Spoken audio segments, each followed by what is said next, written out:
It's my pleasure to be a part of this program. Like I heard that earlier, that health is wealth, and everybody knows this.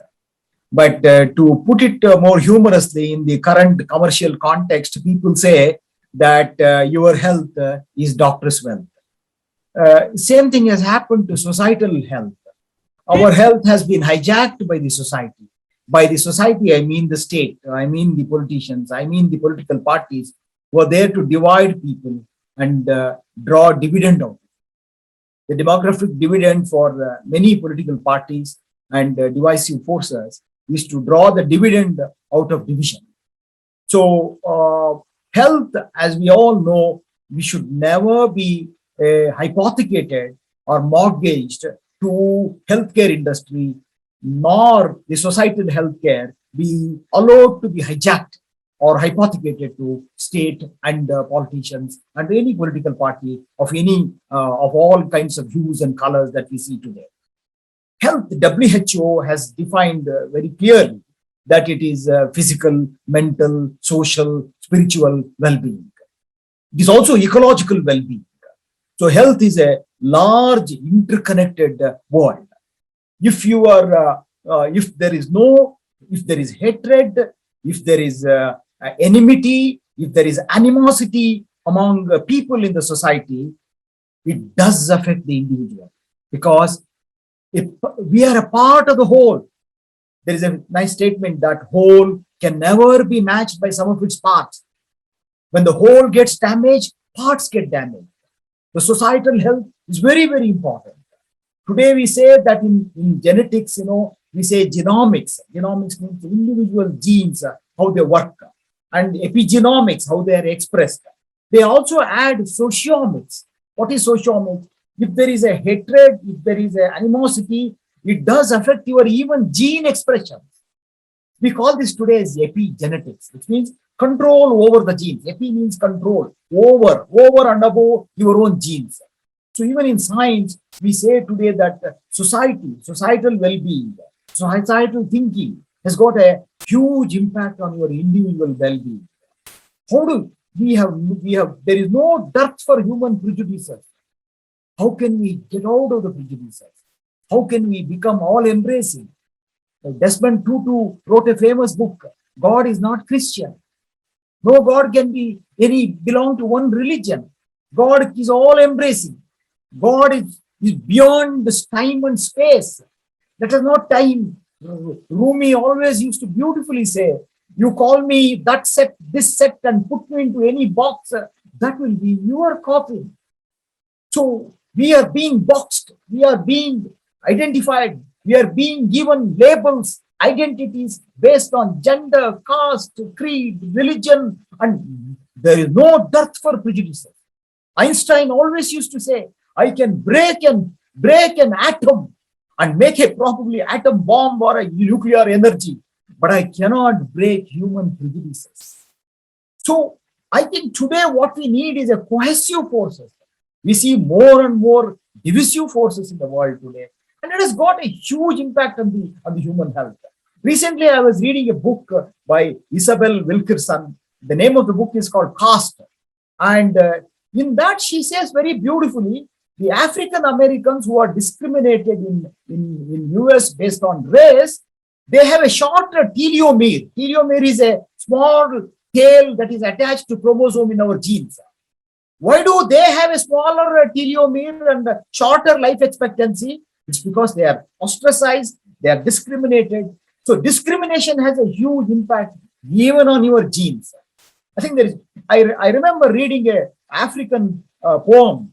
It goes like this. I didn't know what is hatred. I didn't know what is animosity. I didn't know how to hate anybody. I had to go to school to learn it. What are we? Our system today is become a breeding ground. They say never teach people to hate. Teach them to love. Teach them to bind. Teach them to be together. Francis Fukuyama wrote this famous book called Trust. Trust. What is the value of trust in the society? If the society has got bonds, cohesive bonds, and indissoluble bonds between the hearts and minds of the people, It is a great contributor not only to human health, but social well-being and economic well-being. If there is no trust, there is a calculation. These days, today, there is econometrics. They say if there is no trust among people and communities and religion, it is going to cost about 3% of the GDP per annum. Maybe if these days you speak everything in terms of GDP, people will understand. So the value of trust, the value of bonds in the society, this is intangible value. These are the true values of the society. Oscar Wilde always said, this generation knows the price of everything, but the value of nothing. What is the value of a society? If there is a discord, disharmony everywhere, what is the price we pay? What is the price we pay? We pay in terms of not only human health and well-being. Of course, if the society is not well, health, on the other hand, is simply defined as an ecosystem function. Health is an ecosystem function. What are the factors in the ecosystem? Everything. Man is also a spiritual animal. Man is also a social being. So all of them contribute. All of them contribute to your well-being. So ecosystem function. That is why it is very important. That today there is so much today to tell people to transcend your boundaries, to transcend your thresholds, and become one with the absolute. The absolute is the Lord or the God, whatever you want to name, you want to call, or the nameless you want to call, or you want to call in the Indian philosophy the Nirguna Brahma. That whole, and there is no difference. They're all, and hatred normally burns the place of its birth. So I think today the need of India has always been told as a microcosm for the humanity. Because the kind of diversity we hold here today, the language, religion, and the subsects of it, the food system of this country, thought processes of this country, poetry, language, literature, the diversity is abundant in this country. Don't homogenize this.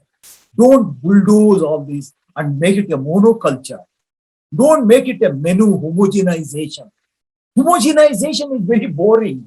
If there are only eucalyptus trees in the forest, you can't call it a forest. In the forest, we don't know whether a tree depends on a creeper or a creeper depends on a tree. They're merged and intermerged together. They're interdependent on each other. Nobody is independent. Everybody is interdependent. We're interdependent on each other. We have to, that is the only solace for any society. And in my opinion, I see these days that the seeds of hatred are being sown everywhere, sown in the innocent hearts, and they have become a fertile ground to breed hatred. I think every religion, I have got friends, I have seen in the society, what an amazing country it is. What an amazing country. We can hold water to the whole world. The world can learn from India. How, they say India is an ethnographic museum. We have all kinds of diversity. And if there is a depth of diversity, that is the end of humanity. We don't know what we lose because these are intangible values. And I would say that every religion, all of us should nurture and do our bit to put the balm and to reconcile, to live together. And ultimately, if you go in any philosophy, ultimately all differences are only manifested differences. All differences are only ephemeral differences. They are apparent differences. In absolute terms, there is no difference.